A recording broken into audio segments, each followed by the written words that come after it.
of this academic year, Career Opportunities in Finance.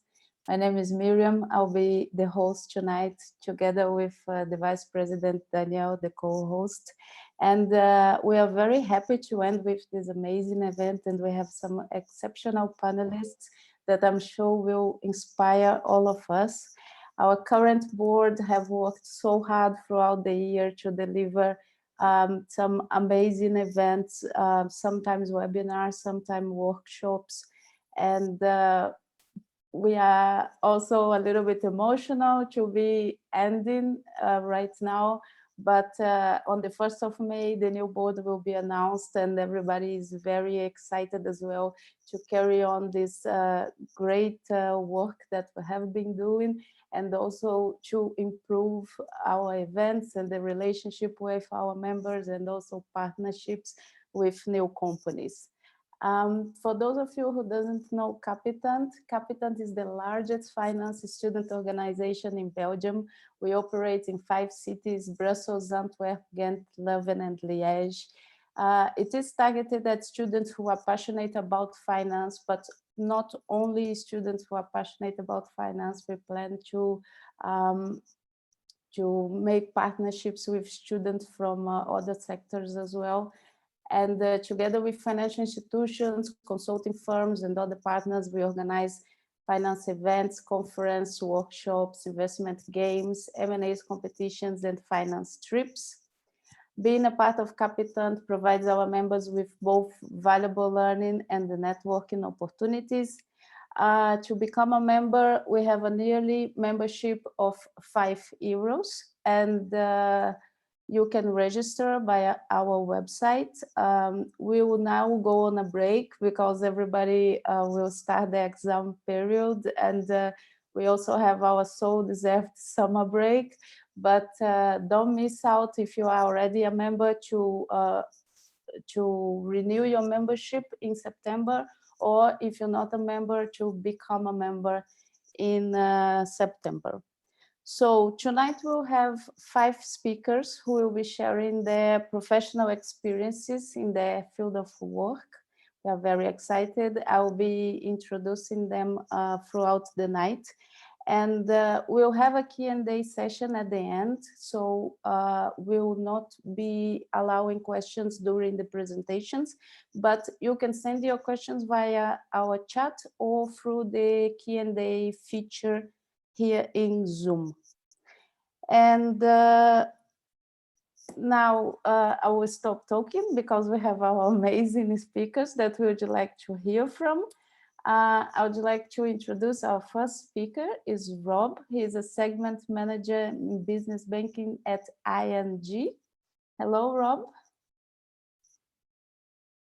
Hi there, good evening, everybody. This is Rob from ING speaking. So first of all, thanks for the invitation. I'm very glad to share my work experience within ING. For starting, I started in 1994 at the BBL Bank, who was taken over by ING in '97. So I'm one of the last Mohicans who is still working at with his first employer. So what I'm going to do is share a bit some points that helped me during my career, and then give you a short or a brief overview of the steps I did within ING. So I'm supposed to start the presentation. Okay. Yes, you can share your screen, Rob. Okay. You'll see my screen.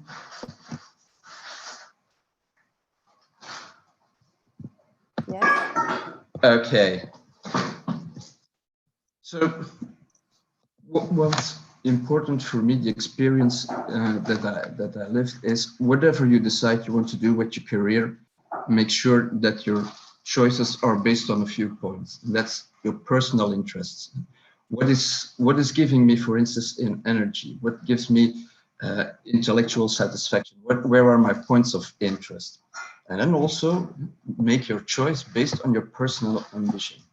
What is my personal ambition? It's important to be clear and to have a clear view on what you want to do in your professional career. Where do I want to come? How do I want to develop? So development of your talents and skills are drivers within the decision you have to make for your career. But stay in motion.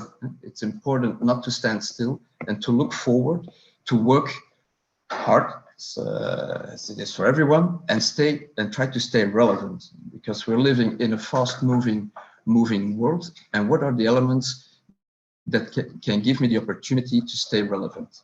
Pick up your personal development, for instance, but also collect different experience in different domains and disciplines. So if you can acquire these different experiences in different disciplines, it will sure give you an added value in the run of your career.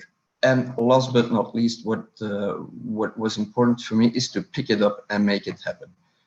Take it in your hands. Don't wait. Do it now. So those are, let's say, a bit the takeaways that I've lived during my career. So I'm one of the, not the oldest collaborators of ING, but I started in 1994 within the BBL, who was taken over by ING Group, and I started in the network, the branch network of ING, where my function was a commercial function, client contacts, and mainly private individual clients and small self-employed business clients. So what I learned in this first experience is to work in a team.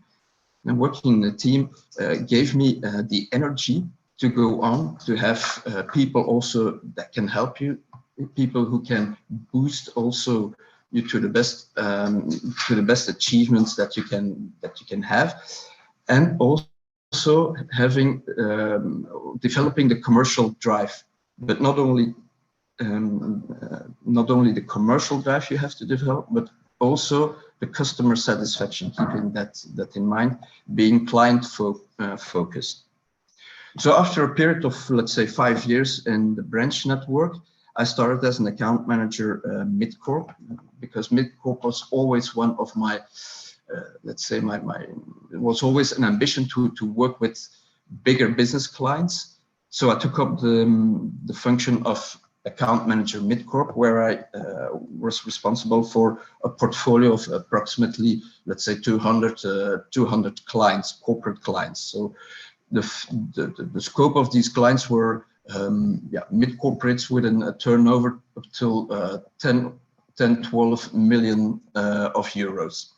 So main responsibilities were anyway sales and commercial approach, being so developing a partnership with your client, be there for your client, knowing that you're becoming, let's say, sort of financial partner, not financial director or financial manager of those enterprises, because they have their own structure, but important for the client to know that you're behind them, that you're developing the partnership with him. What was really interesting at that time is that I could develop my technical skills and my negotiation skills, something that I already acquired in my previous experience. But as an account manager, I had to go further. I had to push further the line. So what was also very, very interesting, that is that you came in contact with, let's say, departments like M&A, acquisition, finance, and family business departments. So the period I experienced there was very, very challenging, but the return for that challenge was the evolution you could make, not only in your behavior, on your behavior skills, but also in the technical skills. So after another period of 4 years and a half, it was time for me to do something else, to pick up a new challenge. And that new challenge was for me being manager of a team, let's say people management. So I became responsible for a corporate branch with a sales team and a back office team, and with a client scope of mid-corp clients, real estate clients, institutionals, and wholesale clients. And there, the challenge was for me in the first time how to make people work together. So you have different profiles. People have a different profile, different character, and how to bring this together in one team that can make it happen for the client, to make commercial results. That was a very important challenge to me. But also it gives you the opportunity to analyze people, to know people, and how to guide them, also to get the best out of their potential. So after this another period of five years, I made a little roundup of where am I standing now in my career, what have I been doing up till now, and what haven't got, and where did I haven't got the opportunity to develop still. So I decided to change direction and to go to the department direct channels for online sales for business clients. So the function or the function was mainly based on project management, something that I haven't had experience before, and where I needed to develop. So there, during this period of 3 years, I had the opportunity to set up initiatives, going from concept to working out this project and these projects for the open and closed environment. So what was important there, that is that you start to know the bank from another side. So you get insights more in the internal kitchen of the bank. So you need to negotiate with your stakeholders on budgets, but you also need to negotiate, for instance, with compliance. When you're bringing a product or an application to the market, it has to be compliant. So that was seeing the bank from another point of view.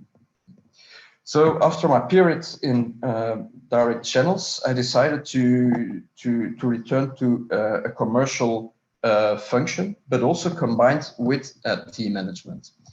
So I started this function in 2015. So I became team manager of a team of business bankers, professionals, and small and mid corporate enterprises. So the focus of this function is on the team management, but more and more as we evolved in our organization, more and more on coaching and training. So what is really important in this job is to make sure that every member of the team stays on board. We're living challenging times, so within ING, but also out of ING, times are difficult in the financial sector, and especially for banks. So it is important that every member stays on board and that every member of the team stays relevant in this fast-changing world.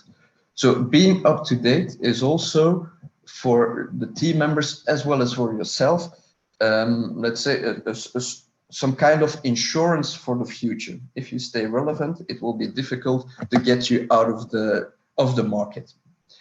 So another dimension in this job is also being sure that we sell. So the team of 21 persons or members in my team are salespeople.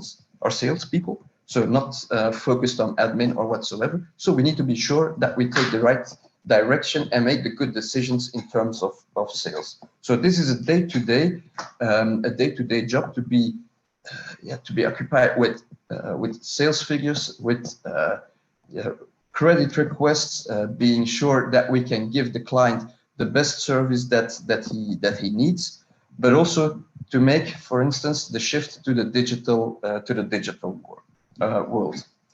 And another dimension is on this job is that I'm a project member on the internship for students, bachelor's, master's economics or applied economics.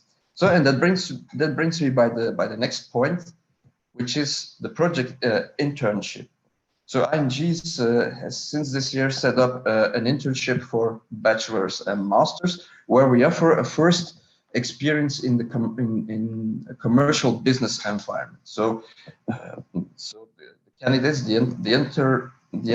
so the student can be put in the first line sales and business, where he has a coach, a day-to-day coach that helps him to do his internship. So we offer also training, a training that is a basic training, but that can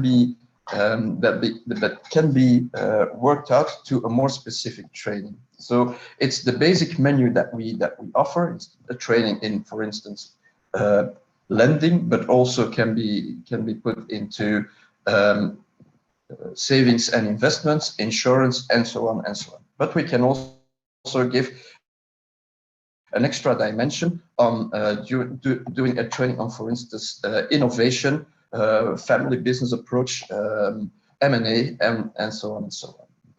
What we provide is also our internal, so the coach, the day-to-day coach, as well as a supervisor, as well as the project members, can provide the use of the internal network and stakeholders. We can introduce the student in different departments, in different business lines, so that he can have a maximal experience during his internship at ING.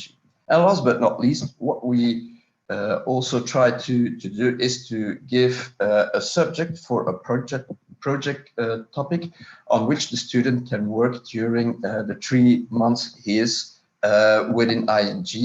And then at the end of the internship, we have a little presentation from the student side on what his conclusions are on this topic. So that's it for my part for ING. I hope you enjoyed my experience, and I'm open for questions at the end of the broadcast. So thank you very much. Thank you so much, Rob. It was a very interesting presentation. It's good to know your professional career path, and I'm pretty sure a lot of our members will be interested in the internship positions. So I would like to present our next speakers of the night. I hope I'll pronounce their names well. Please help me out here. We have Heidelin. Is it correct? Yes, Adlan, but it's fine, don't worry. Yes, he's associate in private debt, private equity, and real estate transactions. And we also have Bart, who is the executive director in private debt, private equity, and real estate. Thank you so much for being here tonight. And you can share your, I made you a co-host, so you can share your screens for your presentation now.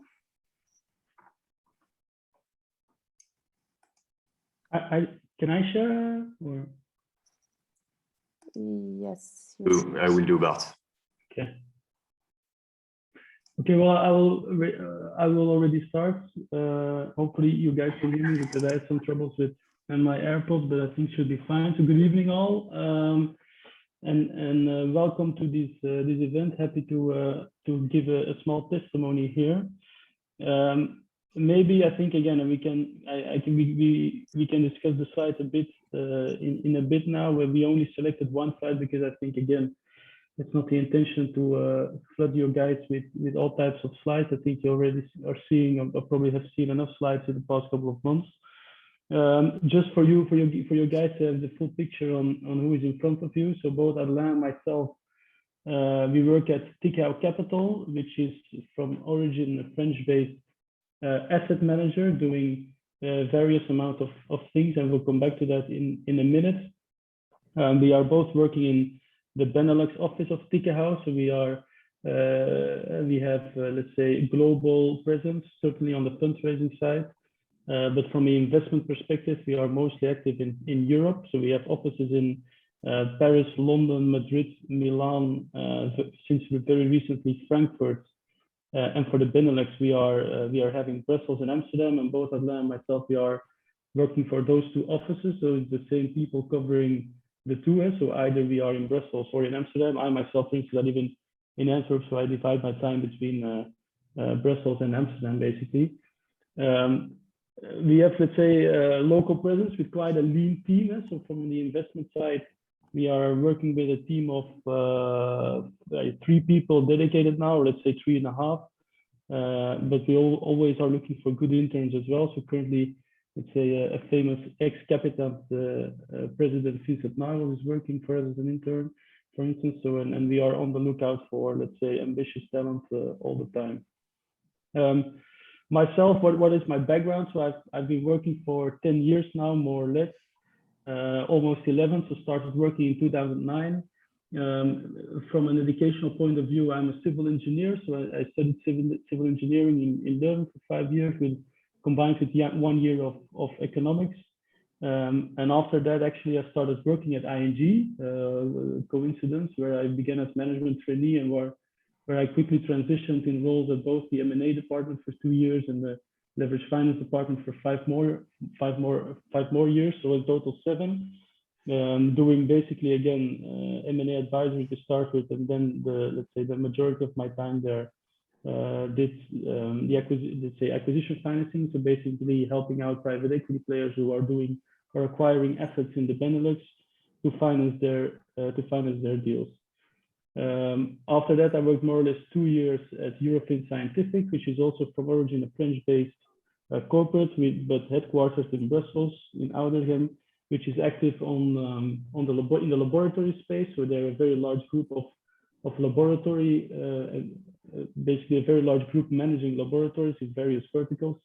And there I was also responsible for external financing at group level, because they were and they still are very active on the M&A front. So they were in need for capital all the time.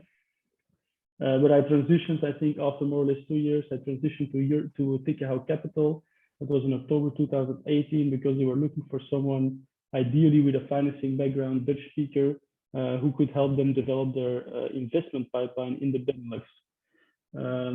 So that's what I did. For me, it was, let's say, an opportunity to go back to my first love, being working in a deal environment, because I think personally for me, that's, again, very challenging, but also exciting and very broad. I would see a very broad range of sectors on which you can potentially invest. And for me, it was, let's say, an ideal opportunity to go back to that initial environment, which I had been experiencing at ING already. So that's, let's say, a very quick background. So now what do we do? So again, we are, let's say, a pan-European asset manager. So we manage more or less a little bit less than 30 billion of assets, 30. We do that in various verticals, 4 to be exact, to make a long story short. I mean, those are the 4 verticals you can see on the slide. 3 of them are actually private asset classes. So basically investing in assets which are not really liquid, so not all the time trading on liquid markets, like you have the stock markets, for instance, or let's say liquid bonds. And the 4th pillar is actually it's a liquid investment pillar, where we manage a couple of open-ended liquid investment funds, investing either in equity or bonds, or a combination of both. The liquid part of it, so the capital markets part, which is on the right side of the slide, that's being done primarily out of London and Paris, where we have dedicated teams, so it's less relevant for what we do locally. But all the private asset classes, from private debt, real estate to private equity, that's something that we cover locally. And basically that's being covered by both Adelaide and myself on a hybrid manner. So we do all those type of things. And depending on what we're working on, we might involve people out of our other offices, which sometimes are dedicated on a certain strategy. But here in the Benelux, we originate, and also certainly from a junior point of view, you work basically on those 3 assets, which is, I think, again, very interesting, because it gives you the opportunity to have very broad exposure to those three types of private asset classes. To make a long story short, I think if you look at the asset classes we are covering locally, starting with private debt, what do we do there? It's a bit the same as what I did at ING. So we basically, the majority of the things we do is covered under the direct lending division, which you see, let's say, the first bullet point below that box. And what we basically do there is the financing of private equity acquisitions. So we help financial sponsors to acquire assets by providing them financing. So to make a long story short, also there, I think the concept is quite simple. If a private equity sponsor wants to buy a company which is worth 100 million, what do they usually do? Is the same. It's basically the same what you do when you buy a house. So you use a bit of your own money to acquire the asset, but you also try to lever your position a bit in order to attract much cheaper capital, being financing. And again, if you buy a house, it's often a bank providing that financing. But if it's a private equity sponsor looking to acquire a company, it can be a bank who also have, again, specialized divisions who can structure those type of deals. But it can also be someone else, another investor or an asset manager who is also willing to provide financing that, again, of which the cost of capital is much lower than an equity cost. But also I think the risk is much less. So in a way, if you do such an investment, your position in the capital chain is, let's say, ahead of the equity layer. So that's what we do there. Again, partnering up with local sponsors all the time, trying to structure deals on the financing side where we are providing the majority of the capital at yields starting from 5 to 6% on our investment for just a senior layer of financing. But we can also provide some more hybrid types of financing where the risk is somewhere in between senior and equity, to not go too much into detail, because again, it's all very specific. But there also you need to think about potential yields on our investments, which starts at, let's say, 6-7%, but going up to double digit, let's say close to, let's say, 13-14% even at some cases. That's one. We do that in a quite broad range of ticket sizes, starting from 20 million to 0, going up to 200 million or even more for one deal. So that's, again, if you look at the Benelux market, very sizable, and you can spend the majority of the deals. And also from an EBITDA perspective, if you look at size of companies that we look at, it starts from, let's say, around 5 to 7 million EBITDA, but also going up to 40, 50 million, depending on where we see the value. Again, I don't think this is the time to, let's say, present all types of case studies, which we can do at another moment in time. I think also to make it a little bit more concrete, for instance, a sponsor which we know very well and which is also quite known to you guys often is Waterland Private Equity, for instance, again, and we've transacted with those guys, for instance, already 2 times in the past 2 years, one deal in Belgium, but also one in the Netherlands already, where we provided different types of financing for them. So if you read, for instance, an article in the TED on Waterland buying an asset, it might as well as providing the financing for such a transaction. That's private debt. Another asset class we cover is real estate, which is very broad. So there, I think I can be quite short. So what we do is basically almost everything. So we can do, let's say, more longer-term real estate investors on a buy and hold principle, where we buy a building which is completely let, for instance, with the intention to hold it between 10-20 years in one of our portfolios, so yielding 4-5%, 6%, depending on where we see it. But we can also do some more value-add investments where we invest in somewhat more risky phases of real estate development. So either before getting a permit or after a permit during the construction phase, where we, for instance, have an exit as from the moment that the building is totally ready, and where, let's say, an insurance company comes in and buys the building for a longer, in order, let's say, to keep it in their portfolio for a longer period, where we are exited at that moment, but also, let's say, at a significant higher yield, where we target, let's say, 15%, something like that. So that's very diverse. We can also do certain types of real estate financings, again, very specific in a construction phase of a real estate asset, where we, for instance, provide a kind of hybrid mezzanine layer of financing which sits in between the bank financing and the pure own money of the real estate developer, for instance. In the US, we also have an arm which does infrastructure financing, Star America, which we acquired last year. But again, that's solely focused on the US, so maybe not really worthwhile to elaborate on. And then the third one is a private equity division or vertical, which is growing quite rapidly. I think it's the youngest asset class that we are managing, but again, growing quite rapidly, and also an asset class where we have a very bespoke positioning in order to avoid us being competitors from our clients on the direct lending side. So on the private equity side, we have a couple of very specific flagship funds which are doing investments which you don't see that often. So our first fund is a growth equity fund, which provides basically minority equity capital by taking participations or providing capital to companies, often in a growth phase. So it's not a venture fund.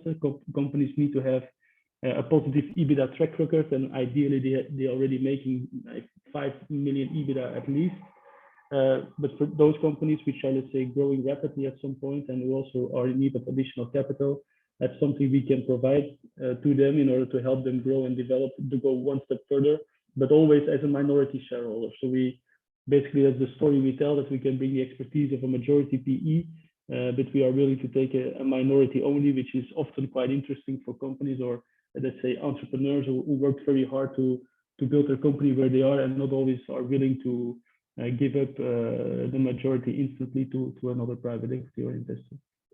Second fund is probably it is the biggest one. It's our energy transition fund, T2, which is a partnership with oil major Total. It's a 1 billion fund, which is a pure PE fund. It can do everything with or without leverage, majority, minority, but the assets in which it invests needs to have something to do with energy transition. So directly or indirectly needs to have something or needs to have influence in reducing CO2 emissions, and therefore also slowing down, at least for now, global warming, which again, you guys, which you probably know as well, is a very hot topic.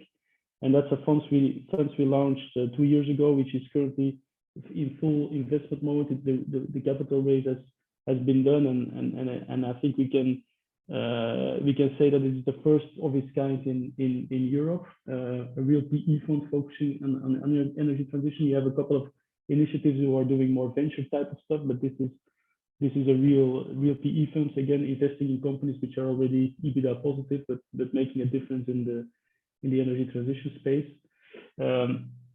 And we have two other funds. One is a more specific one, primarily in France, linked to aerospace and cybersecurity. And of course, there's a special situations fund, which is not to make it too complex, it's a bit of a hybrid fund between debt and equity, and that funds can provide instruments which also have from a risk return perspective, let's say something in between profile. So they can do primarily credit instruments, but with an equity type of risk.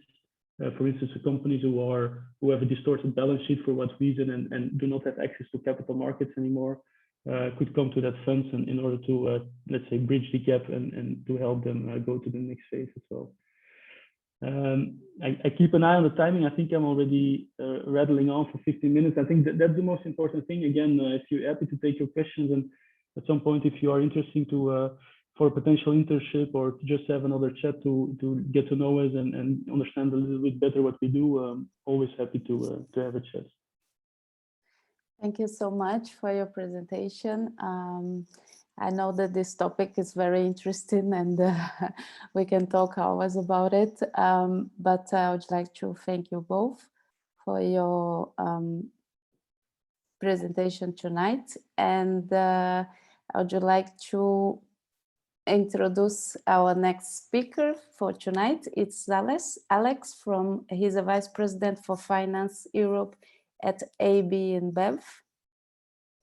So Alex, hello. Hey, yeah, all right. Can I take over the screen control? Yes. Perfect. All right, guys. So for those that I had the pleasure of meeting previously, hello again. I actually participated in a previous Capitan meeting, which was very nice. And tonight asked completely different rather than a training. It's and the COVID impact. It's more about the careers in fast-moving consumer goods companies and finance. So you've heard from a bank, you've heard from an investment fund, and now you're going to learn a little bit about how can finance exist, let's say, in the corporate world, let's say less specialized in banking or lending, let's say. So a little bit about myself. I normally live in Belgium as the vice president of finance for AB InBev in Europe, the Europe zone. By the way, the Europe zone for us is from the Canary Islands all the way to Siberia. And you'll get to know a little bit more about my department at the end of my presentation. But I actually joined the company via the trainee program of AB InBev in the Europe zone back in 2011. And over the last 10 years, I've had experiences in finance, working as what we call a financial planning and analysis director. All right, really building budgets, understanding the results, working with our sales teams to make sure that they understand how they can leverage the knowledge that we have and deploy it onto the market in the best possible way. And I concentrated on a specific region of Southern Europe, so France, Italy, and Spain. And as a result of that, had the opportunity or the bet from the company to also go with a guy with a finance background, guys. I'm a guy with a US tax accounting background, which, by the way, is useless in Europe. I mean, you can have a good foundation from your US taxes, but you can't do anything with it, let's say. But with that foundation, with that background, I was able to go also and manage our Spanish operations for over 2 years. So really great opportunity there. Finance is a great perspective to have on operations, especially at a company like AB InBev, which is very much all about tight cost control, but also maximizing the amount of investment that we can make in front of our consumers' eyes. From there, I had the chance to run 2 customers, again, with a finance lens, trying to make rational decisions and realizing that sometimes salespeople on the other side of the table are not rational, and you're going to have to adapt your style to be able to sell. That was a great experience. And then I came back to finance about 1.5 years ago and was asked to take up the finance vice president role, which is the most senior role we have in our finance organization in the European zone. I report into the CFO of the company, essentially, Fernando Tenenbaum. I'm young, I'm 32, 10 years in the company, completely dedicated to what I do. And it really is possible at ABI if you pour yourself into your professional career as well. So in terms of careers in general, you got some tips earlier from Rob, which I thought were great. At ABI, we have a nice little kind of idea of what we think are the skill sets that are required as you become more mature and as you build your career within a company. Go ahead and take a screenshot of this, or we'll send it across afterwards. But it's really about kind of the foundational elements. So leading a team, you heard that from Rob previously, super important to make sure that not only are you able to handle some things yourself, but direct other people to work together to be better than the sum of the parts, ultimately to deliver a goal. All the way at the top of the list is building a strategic plan and implementing it. A bunch of us can be consultants. Oh yeah, you should do this. You should change the color. You should do that. But actually implementing it, going through from A to Z, understanding all of the market specifics, what could happen. This guy did this, this happened here. That is really where the real added value comes in and can really help you be building a well-rounded career. This overview is not just for finance, okay? This overview is for all of our career roles, but you can see that at AB InBev, we have certain elements like, for example, budget negotiation and owning a zero-based budget package is so fundamental to our company that anybody with a finance background will have a step up, will already have an understanding of general accounting knowledge or general budgeting practices that will help them in the rest of their career. So these were just kind of some kind of high level ones. Now I wanted to talk a little bit about me and my experience and hopefully give you some parallels to what you've been working on yourself. The first thing you should know is that I, in high school and in college, and actually still today, am actively involved in speech and debate. And if I can give any recommendation to people looking to stretch themselves intellectually, to put yourself basically on both sides of a debate and really have to argue 100% for the affirmative or 100% of the negative, that means that you know both sides of the argument that is being told, is super helpful in business, all right? Because you will know what the other person on the other side of the table is thinking and how best to position your arguments, how best to articulate, how best to communicate to get what you want. Now, why the hell did I end up in tax if I have that type of background? Because I found the US tax code super fun to make efficient, essentially. To read all those little details, construct essentially a tax proposition for customers and clients, and ultimately get it in terms of, let's say, business-wise, to make the most sense for our customers. Tax is a way that you can make or break a business case, okay? So being efficient on tax is actually very, very helpful going forward. So the first thing is, get involved in some activities that make you think critically, make you think a little bit differently, and you'll be all set. Then process mapping. Man, if I could recommend, just don't be one of those high level people, right? Ask yourself, what is actually going on here? What are the different steps? What do I mean by process mapping? Guys, when I ran Spain, I realized that no one had ever called the customer service center from our side, from the business side. So we had no idea what our customers were going through when they picked up the phone and tried to call us.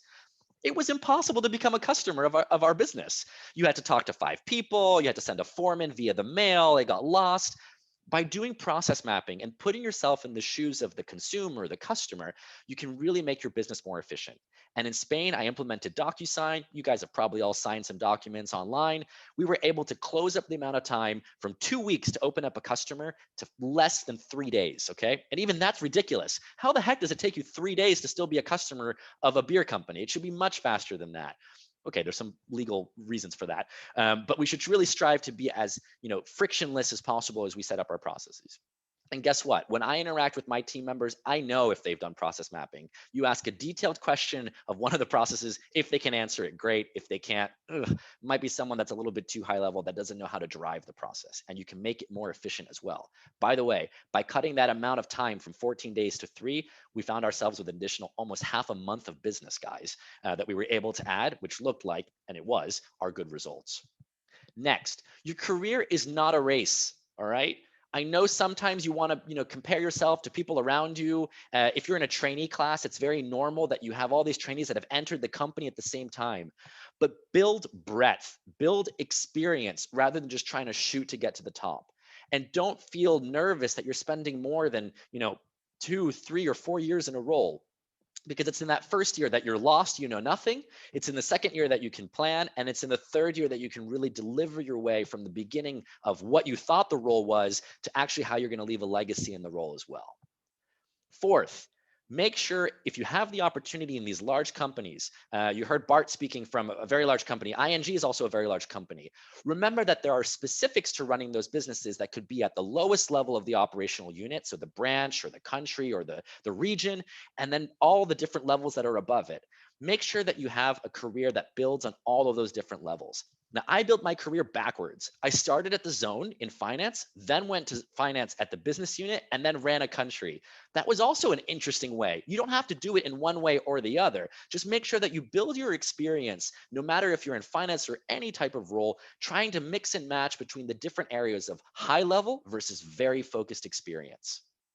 And then how to work in Belgium. I'm an expat. I mean, I'm not, I'm actually a localized person. So don't worry, I don't have any special conditions or anything like that. But I never grew up in Belgium. And I learned a lot about working with Belgians. First of all, there's no such thing as a Belgian, all right? You can not be sure, even if someone has a Belgian passport, if they're from Flanders, Wallonia, from Brussels, they're even probably an expat themselves, coming in, leaving and going. But what I can tell you is that this country is extremely open to hardworking and process-oriented people. There you touch all the good points. I find them quite open and welcoming. Okay, so although some people have different experiences, I think groups like this where you're able to network, able to compare experiences and find the right strategies for success, the best possible. Do you need to know Flemish? Do you need to know French to work in these different companies? It depends on the role, okay? So if I'm gonna put you in field sales to go knock on some doors and try to sell some beer, you're gonna need to speak the local language. If you're working in finance, the beauty of it is that finance is the universal language of business. There is no language associated to numbers, and most of the concepts are universal as well. So you've picked the right field if you wanna try to relocate or change your country of origin. I just ask that you have the work authorization for the area that you're in before you apply. Most companies of our size know that there's a field of candidates, of great candidates that are available, and might not make that special effort to necessarily help on visa and other application processes. So just one last side from my side. I'm gonna help you guys a little bit with time and catch up. What can you do in terms of finance at ABI? What do I manage in terms of my department? By the way, we're about 200 people in our finance department, which seems enormous, but actually we're a very lean organization trying to run what is a massive business. You can look at tax and control. These are really the specialists, the ones that know the legal codes, that understand how to implement the business transactions that we're running. I mean, my business is quite simple. I'm making stuff, I'm selling stuff, and I'm counting how much I sold. Other areas in tax and control are far more complicated. If you're in consultancy, man, how do you bill for a consultancy project? What do you do with the types of assets that you have? I'm a relatively standard and basic business.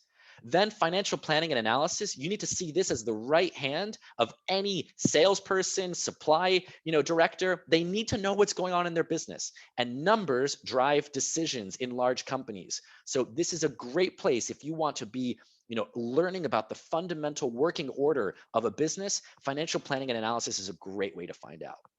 Mergers and acquisitions sounds really sexy. At ABI, we've done a bunch of them. Just know it's a lot of project management, okay? Setting expectations, making sure people come to meetings, but then the creative thinking. How can I add value to this person and that person and this person and that person to ultimately drive a deal? I underestimated the complexity of M&A when I took this new role. This is the first time I'm managing M&A, and I wish that I would have worked in M&A before, because there's a lot of base knowledge that I'm now catching up to learn. That's what's great about a big company, is they take bets on people that don't know exactly what they're doing, and hopefully they figure it out along the way.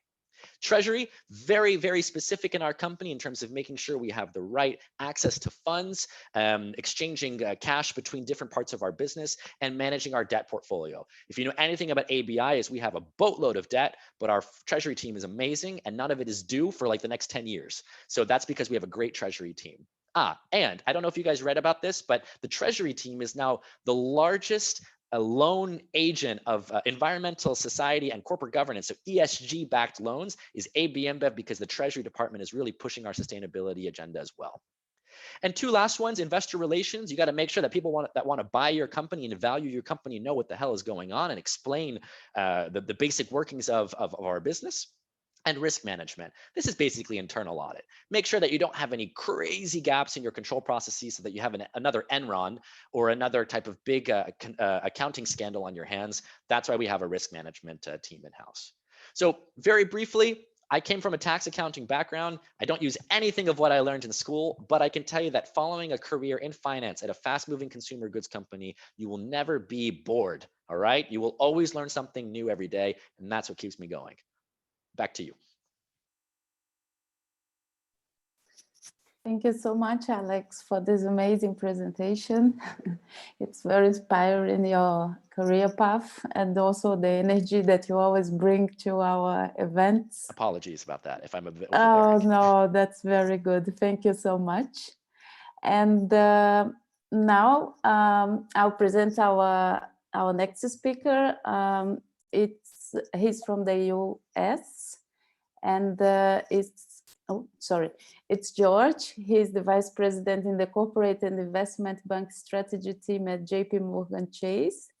I know it's afternoon there, so I hope it's not a big problem for you to be here in our event. Oh, not at all. Not at all, and thanks for having me.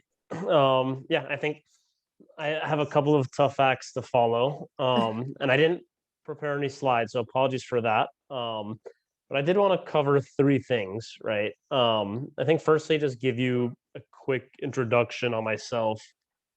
Maybe set a little bit of the context on, like, what do banks do, right? Which I'm sure we all kind of know. Secondly, just wanted to quickly walk through, some of the big trends and some of the key things in the banking market landscape. And then thirdly, just finish up with some of the career learnings that I've observed, right? And maybe some tactical advice that y'all might find useful. So on that first one, just in terms of introduction, have at this point 10 plus years of experience in the financial services field, both working directly in banks and also as a consultant, focusing primarily on financial services, right? So the chronology of that was, I finished up at Columbia University in 2007, where I got my bachelor's, and I moved into Morgan Stanley's credit risk team, but credit risk geared towards like institutional clients, right? So focus on hedge funds. So there I, developed quite a bit of subject matter expertise around the asset management sector, trading, derivatives, how those markets work, right? How banks work. And what I realized was that, the knowledge that I procured there was great, but I think what was missing a bit, just being kind of in that risk management field a bit, was some of the more strategic level type thinking, right? So my plan was always, do consulting for a few years, kind of gain that strategy consulting toolkit, which I think is very helpful, and then go back into industry in a bank in a strategy group, right? So that is exactly how it worked out. I did my MBA after Morgan Stanley, again at Columbia. From there, I actually started at BCG, and then I transitioned over to McKinsey, which is not the most typical move, but I can also speak to kind of consulting from both of those firms. Again, focused primarily on financial services, both retail banking and wholesale banking. And then very recently, just a couple of months ago, I actually transitioned to JPMorgan's strategy team within their corporate and investment bank, right? Which is actually, it's very similar to the consulting model in that, it's kind of project based, looking at like very high visibility topics at the bank, working with very senior stakeholders. But the difference is that now you're kind of embedded within, you're not like the outside consultant where, often there's like kind of that stigma there at times. So that's my background, right? And then just to wrap up that first piece quickly, in terms of kind of what, and again, I'm speaking on my own personal perspective, right? So I can speak more broadly than JPMorgan, of course. But how JPMorgan is set up and how a lot of what they call universal banks are set up that are similar to JPMorgan is that you'll have kind of your wholesale banking group, which deals with corporate level clients, right? So that's where you do investment banking, sales and trading, things like that. Secondly, you'll have your retail bank, which is, as we're all familiar, if we have a credit card or a bank deposit account, right? That's what the bank offers. A third one is the private bank, which is kind of banking services for high net worth individuals. And the fourth one that a lot of universal banks will do is asset management, where they're basically just running funds for outside money. Kind of in terms of some of and I jotted down some notes for myself. So let me pull those up. But just in terms of what you're seeing in the industry, right? And the reason I want to discuss this too is if you do have an interest in going to financial services, these are just good things to be aware of as you go into interviews or go through the motions on recruiting, right? But a few big trends we're seeing. Firstly, obviously we're in a low rate environment right now, right? So you're seeing some margin compression there. Usually banks make money in one of two ways, right? It's the spreads on their rates, right? So they borrow at X% and then lend at X plus Y%, say, right? Or they make money on fees, right? So that first one has kind of been affected by this low rate environment because you have less room to kind of play there. A second big trend is you're seeing a lot of digitization and what I like to call Amazonification, right, of the banking customer experience. Because I think what's happened is that people now are used to Amazon. They pull out their phone and, in a moment, they've ordered different things that they're interested in. There's next item to buy, which could be interesting, right? And now those customer expectations have really started to translate into what banking clients want as well, right? Whereas in the past, it was extremely arduous to take out a mortgage, right? And some would argue it probably still is to some extent across all the banks, right? Banks have made big strides towards making that a digital customer experience, right? I go into a portal, I input my information, then I get like a pre-approval in some cases within like 5 minutes, right? I remember when I was at McKenzie, I had done some work on digital risk management, right? And I think one of McKinsey's clients, it was a Northern European based bank. They were enhancing the customer journey and customer experience around taking out a mortgage and making it more digital. So they made a prototype. They brought in a customer, walked him through all the steps, and he had his pre-approval within 5 minutes. And they're like, "So, what'd you think?" And the guy responds, "It was okay. I do this too when I go on Amazon, right?" So the competition is very high, right, to offer these digital customer experiences. A third trend that we're seeing is also, people or banks rather trying to get rid of their legacy technology platforms, right, and move on to the cloud, right? So banks have been hampered for many years, right, with really clunky technology. Now they're trying to kind of streamline that, know what their golden sources of data are, sources of truth, and move as much as possible onto the cloud, right? And also kind of enable the analytics sandboxes that are built around that. And the last one to talk about too, which I think the panelists on private equity might have covered to some extent, was you're seeing a lot of transition into more private capital funding, right? And fewer IPOs than in the past, right? I think companies are staying private for much longer, right? And if you compare the number of public companies today to 15 or 20 years ago, you see the number of publicly listed companies has actually gone down, right? So big strides being made there, and banks trying to also build up that private capital offering, or flesh it out rather, right? And I think in terms of how banks are set up to face this, right? Look, I think they're in a good spot, although they are being attacked by a lot of fintechs and even some traditional tech companies who want to get banking licenses and things like that, right? But banks have the benefit of having gone through the pain in 2008 and 2009. They've really built up significant levels of capital, right, and cash and liquidity. And we saw it now with COVID, right? The banking sector is one of the best positioned ones to survive what the craziness of the last year.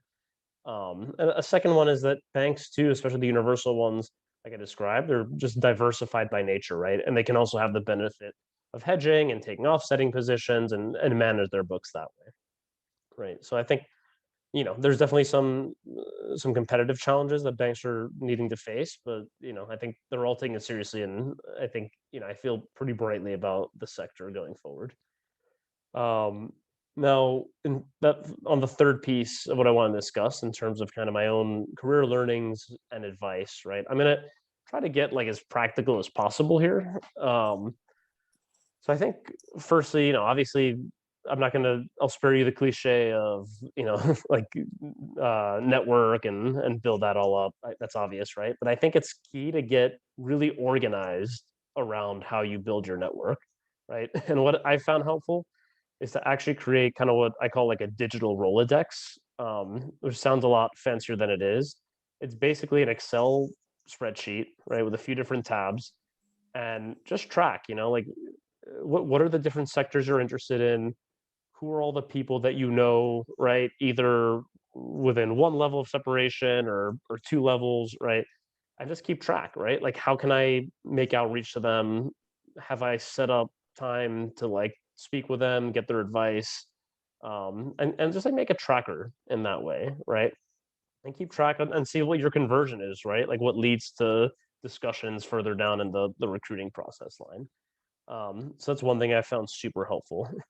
A corollary of that is, LinkedIn is your friend as is email. So like one thing I've done is on LinkedIn, I would basically do a search for, Mckenzie alums on LinkedIn, and then, kind of create that list in sectors I was interested in, make that list. And then I try to find their emails, right? Through like Mckenzie, for example, has like an alumni database, right? As most universities do as well, if you want to play that angle.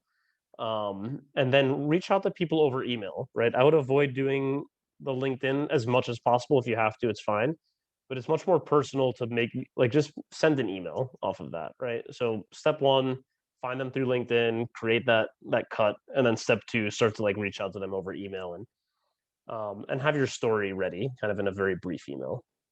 And by the way, the story in that elevator pitch is a super important thing, right? Like your 30-second elevator pitch for why you're interested in the role and what you bring to the table. So have that in good shape too. A third piece of advice would be just really keeping up to date on the news, right? Like, again, if you're interested in financial services or, I mean, I guess even more broadly business, right? Like make CNBC.com or something like your homepage, right? Like try to live and breathe it a bit. I'm someone who like my core interests in life actually lie outside of business, like more like humanities. I'm like a big history buff. So like, but I chose to go into financial services. So lacking that like natural interest that a lot of other people might have, like it was just like a forcing mechanism, right? Like force myself, like make that my homepage, read up on the news, really have a good understanding and grasp on what's going on out there, right? Because you also don't want to get hit with a question or a comment on something that's current in the news that that you should know that you don't. A couple other pieces of advice, I think, second to last one would be, like, as much as possible, know a bit what your plan is kind of 10 years out from now, right? It doesn't have to be in great detail, but have like a general sense, or at least a couple of options, and then you kind of work backwards from that, and you can plan how you get there. So for example, say your plan 10 years out is, 5 or 10 years out, I want to go and work in private equity, but want a little bit of the bank experience. Something I would suggest there is you could start off in investment banking, or you could start out in management consulting, right? Which have pretty similar skill sets in that regard that can help you parlay that into private equity, right? From different angles, obviously. But even within that, I've seen people, go into risk management where I was in the beginning, and then transition to investment banking, and then on to private equity, right? So have that 10-year plan, right? But also, like, be a little flexible. There's not like a one size fits all approach. You can always kind of move in the interim. But if you can get your foot in the door of an institution that you're really interested in, just do it. And I think, look, the last piece of advice, again, is going to be cliche, but, like, don't get too stressed about all of this, right? Like, just a personal anecdote. The way I got my start in finance was, it was my junior year of college, right? So in the US, we have 4 years of college. So you're expected between your third and fourth year to do an internship. And then if all goes well, you get the return offer. I had, applied for interviews in investment banking, didn't get a single one. I had lined up an unpaid internship at a video game startup for that summer. Or sorry, rather, it was a $500 stipend for the whole summer. And then out of nowhere, like, a friend of mine at university tells me, hey, my mom knows a woman who works at Morgan Stanley. They're interested in interns in their credit risk group. Are you interested? Even though I had already kind of said yes to these other people, I was like, sure, like, let's do it. I interviewed in like mid-May for a role starting 2 weeks later, right? Very atypical path. I did it during my finals week, like, barely slept that week, and I got the job. And it's funny, as I'm preparing to tell the video game startup, like, hey, really sorry about this, it's a bit unprofessional, they actually come out back to me and they're like, hey, remember how we said this is going to be a $500 stipend? Unfortunately, we need to make it an unpaid internship. I was like, oh, no worries. Have another option anyway, right? So long story, but my point is, like, things have a way of coming into place, and there's always going to be a bit of luck involved. With that said, just, like, enable yourself to, like, kind of almost receive that good luck and benefit from it as much as possible.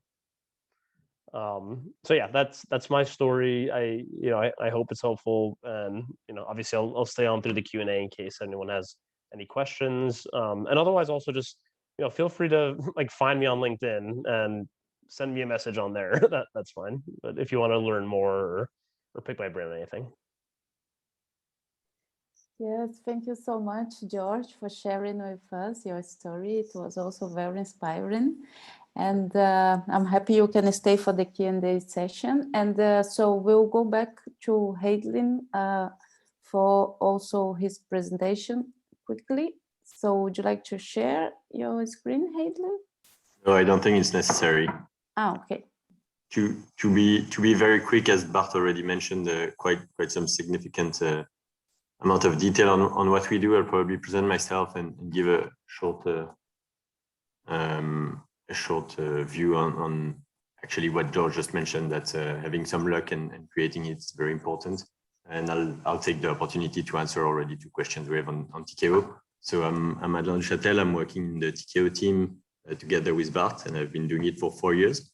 I started my career at the Grove Petercam in Brussels doing an internship. And previous to that, I graduated from the LSE in London, at the Masters in Finance. and studied my entire university curricula was in the UK. So I spent, I'm Belgian, but I spent 4 years in the UK to study, and I think that was a good opportunity to get a different perspective, and maybe to give a bit of my feel. And from what I've heard, actually I very much agree with what George said on two things. Is one, have a plan, and two, be flexible. Because my plan was, as he mentioned, it's probably worth spending a few years in investment banking to get started, because there are opportunities, and then have a chance to go into asset management.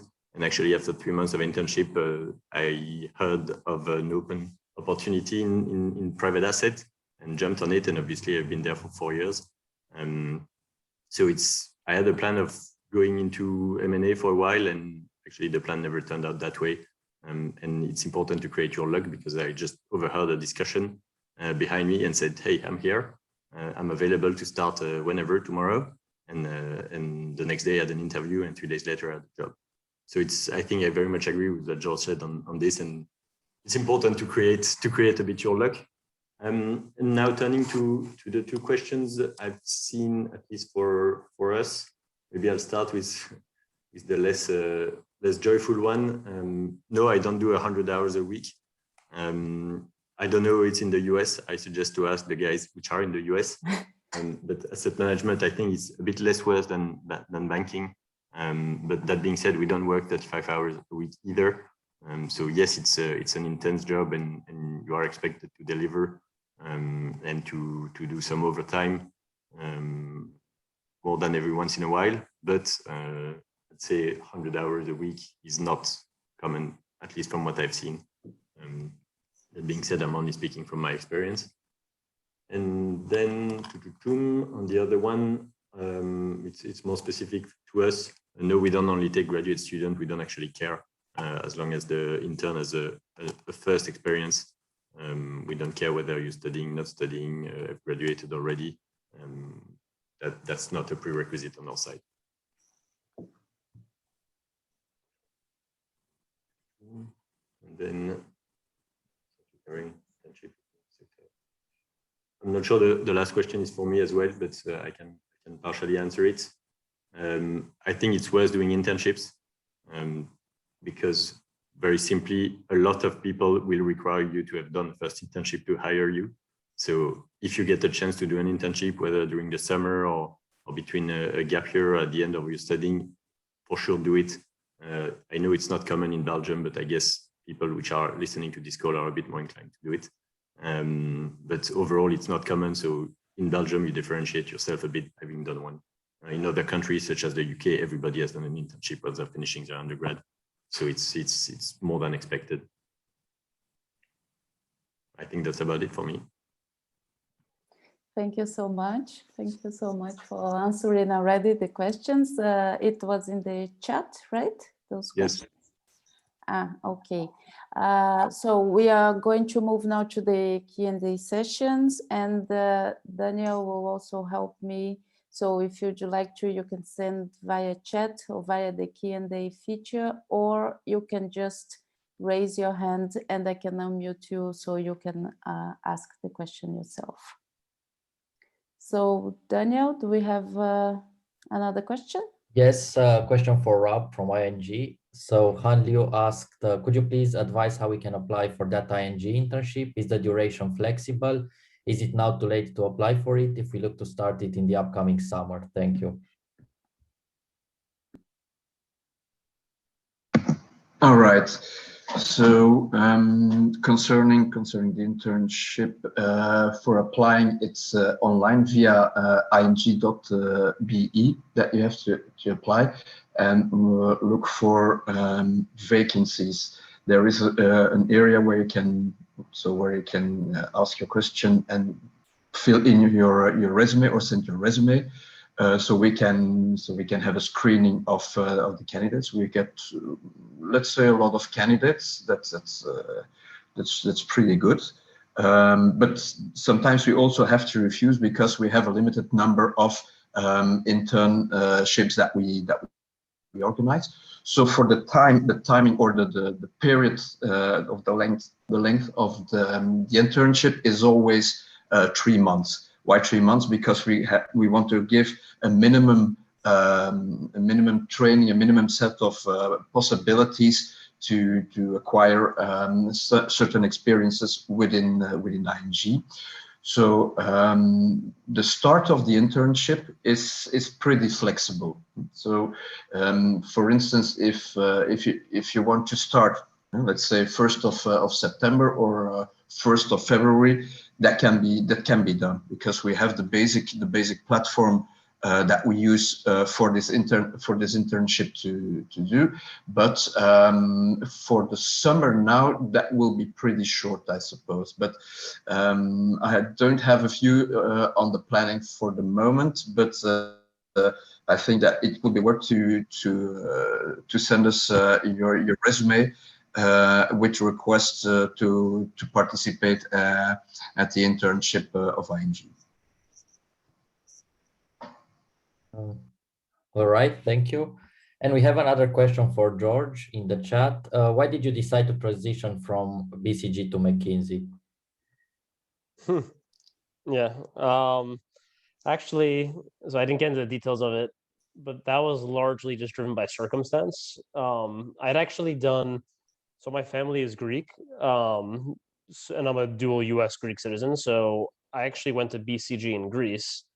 At the time, some of the BCG offices, if not all of them, had a rule that you had to be in that office for a minimum of 18 months before even applying for a transfer. And then, especially to like a high demand location like New York, which is where I grew up, that would take at least another like 6 to 8 months to process that transfer.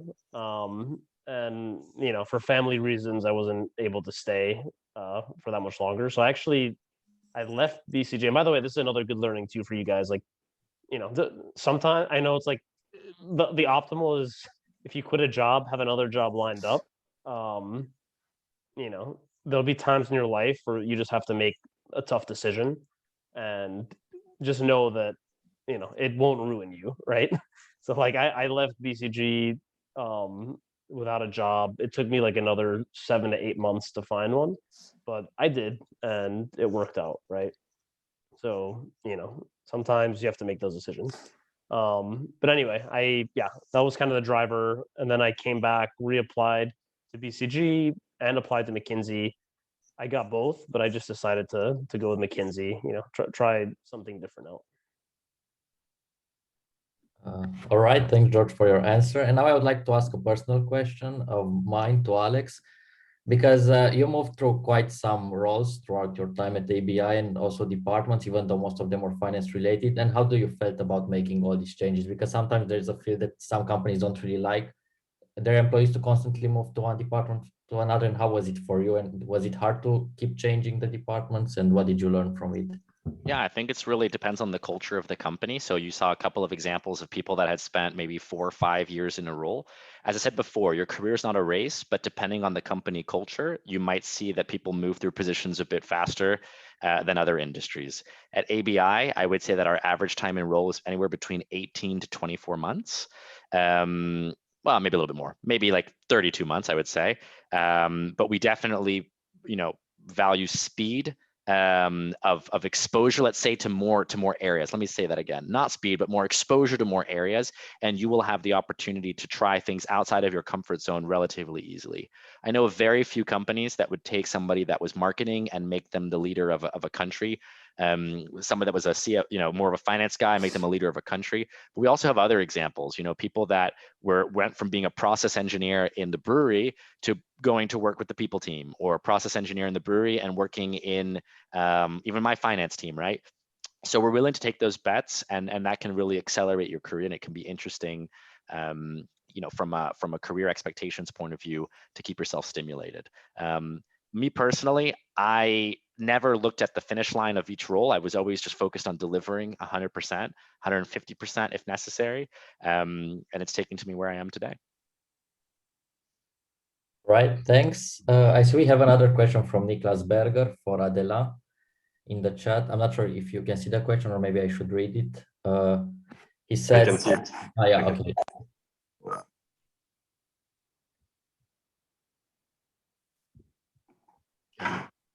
To answer the question, basically, we need you as an intern to be able to perform, because we're a small team, and that's very often the case, and that's why a lot of asset managers hire from existing work people. So usually investment, that because we're a small team, we need you to be able to perform several of the tasks that the analyst performs, the associate performs, and potentially sometimes the VP performs. So we do expect you to have some financial knowledge and to know inside out your financial statements and be able to handle a cash flow properly. That being said, I don't expect you to know 100% of exactly what we do, because some stuff are technical, and obviously you've never been exposed to it. But we need you to know the basics of, for sure, accounting and finance, because otherwise you just cannot do the job. All right, thank you. And now I see another questions which was addressed initially to George, but actually the speaker also asked for the perspectives of the other panelists. So Marco asked, would you recommend strategy consulting as an essential start for your further career in finance? I think all of you, if you'd like, you can pitch in, maybe starting with George. Yeah, no, my answer is no. I definitely do not view it as an essential start, or even doesn't have to be an essential component at all, right? I think it's very helpful. I did it because I had a genuine interest in it, and like problem solving that goes with it, and just having exposure to a few different companies. I also did projects outside of financial services as well, which also helped. I think what's most important, right, is building, I think, at least to some extent, like some of the tools and ways of thinking that often get associated with consulting, right, but aren't necessarily exclusive to it, right? So what I mean by that is, like, there's just some basics on like problem solving. For example, before you jump into a problem, this is true anywhere, right? It's really just know like what you're solving for, right? What your objective is, like, frame it out by like the top 3 or 4 priority issues, and like what are the questions you need to answer, and how does that inform how you fill it in with data, right? And know how to prioritize, right? So like things like that. So I think what's most important is like building up some of that view, which again you can build up at any good company, right? One thing, again, just tactically, I would suggest that I meant to say earlier, what I would find helpful, even if you're not explicitly interviewing, like doing case interviews, is actually reading through this book called Case Interview Secrets by Victor Cheng, right? I think that gives some good some good skills and mindsets that you might find helpful just in any of your interviews, right? So yeah, that's my perspective. If anyone else would like to pitch in for this.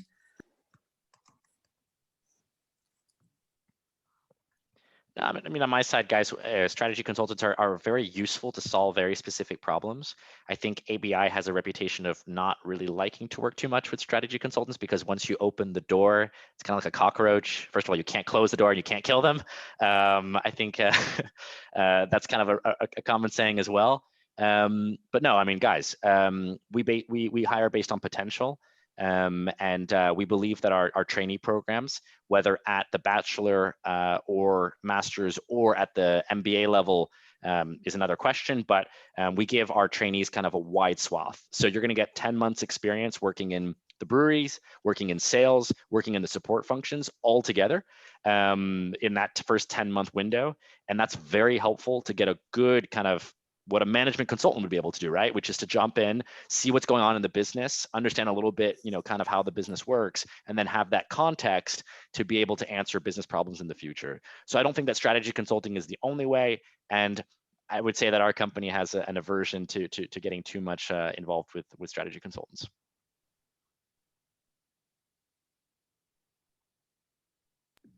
I'm not sure if Adela or Rob would like to add anything to this, or we can move to the next question. I don't have much to add. I didn't do strategy consulting, and nobody else in our office had, so that answers the question. All right, then I see another question for George from Anlio. So she asked for JPMorgan investment banking, what banking knowledge would you assume in our mastery upon our intern application? I've now only learned financial accounting, international finance, management consulting. Would this be enough as an intern applicant? Thank you. Unfortunately, I'm not well positioned to speak about JPMorgan's recruiting process. I'm too new with the organization. I'm not explicitly there, so I'll defer. But again, feel free to reach out to me on LinkedIn, and maybe I can try to make an intro to someone who might be able to help there. Sorry. All right. For now, I don't really see any other questions unless someone would like to be unmuted. You can still raise your hand or write in the chat.